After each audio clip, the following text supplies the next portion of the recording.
Cory Martin. And I'm Leslie MacNabb.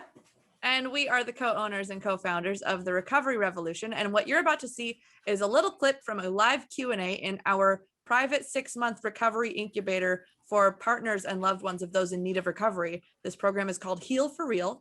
And we get into some really deep questions. We give a lot of nuanced answers and solutions for partners and families of those in need of recovery. So if that's you, if you've got questions about that sort of thing, keep tuning in, like and subscribe to our channel so that you can see our Q&A previews every week. We release a new video every week. And in this video, we are going to be talking about how to respond to your brain when it gets stuck in patterns of worry.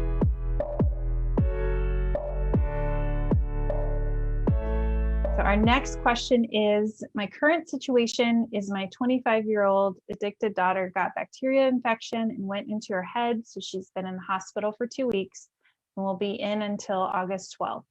What do I do to help myself stop worrying more than when she's out of the hospital?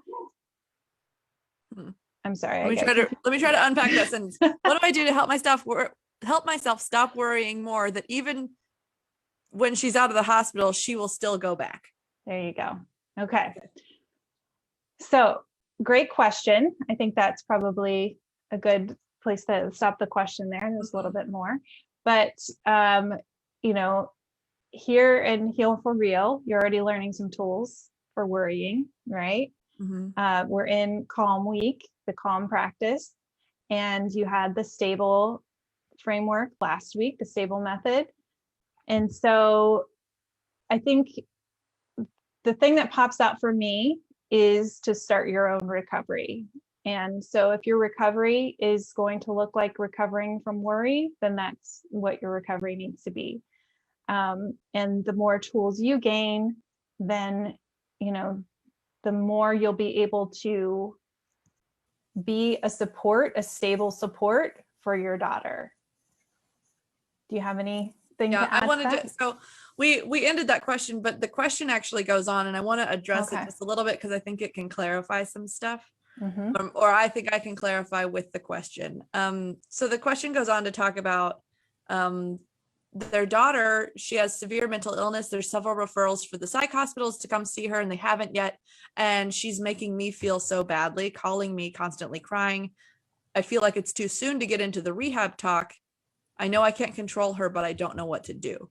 So when you have all of these facts, you've memorized all of these facts about somebody else, they end up, what ends up happening is your brain knows that you are, according to your brain, enjoying replaying these facts.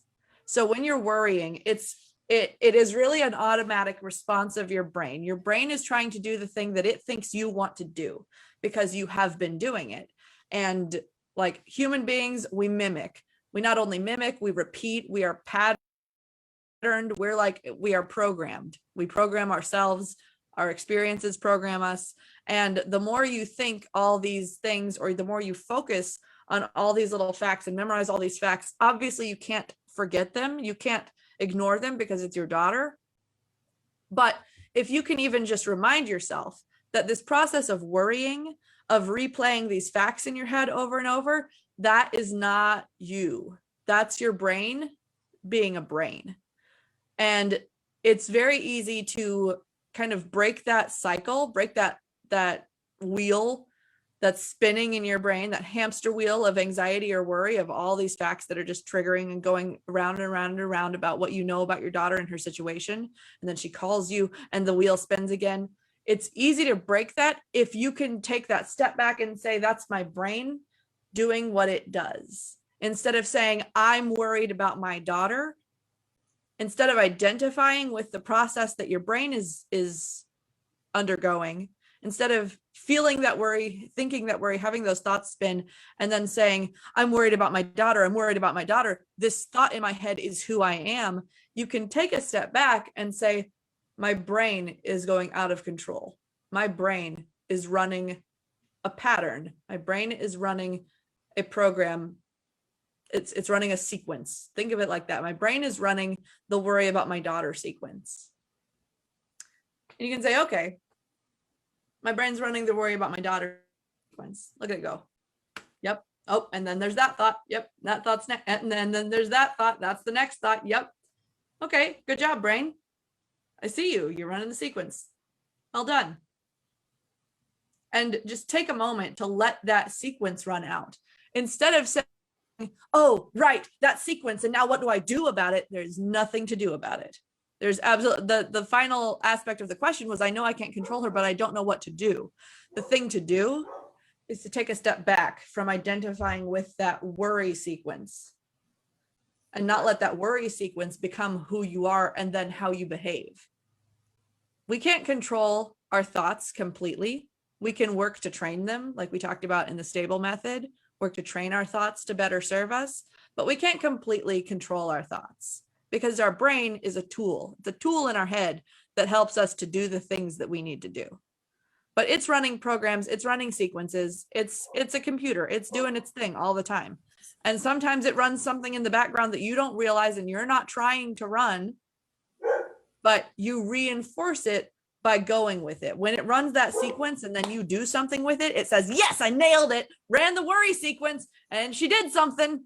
Success, good job. And your brain high fives itself and thinks that it did something right. And then it keeps running the sequence. Start taking a step back when it gives you that sequence. You will start running the sequence less because the sequence will not have the chemical confirmation of your actions that are translated through your nervous system, through your musculature as you act on those sequences. It'll stop trying to help you with that because it'll realize, oh, she didn't do anything with that sequence. So that sequence maybe doesn't need to be run again. Let's run it again tomorrow. We don't need to run it in 2 hours. We'll try again tomorrow. And then if tomorrow the sequence starts running again and you start to get worried and then you say, oh, wait, let's let the sequence run. Okay, good job. And then you go about your day. Then maybe it won't try again until Saturday.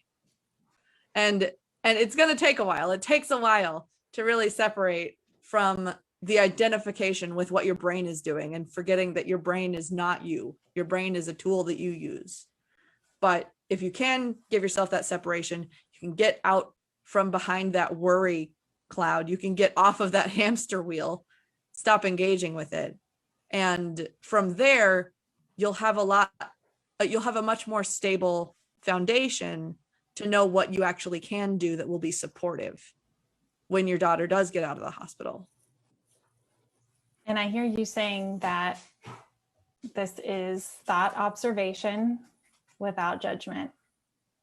So that is kind of the thing to do. Mm-hmm. That's one thing that you can do. And something else came up for me as you were talking, but anxiety and worry just has this like active high energy.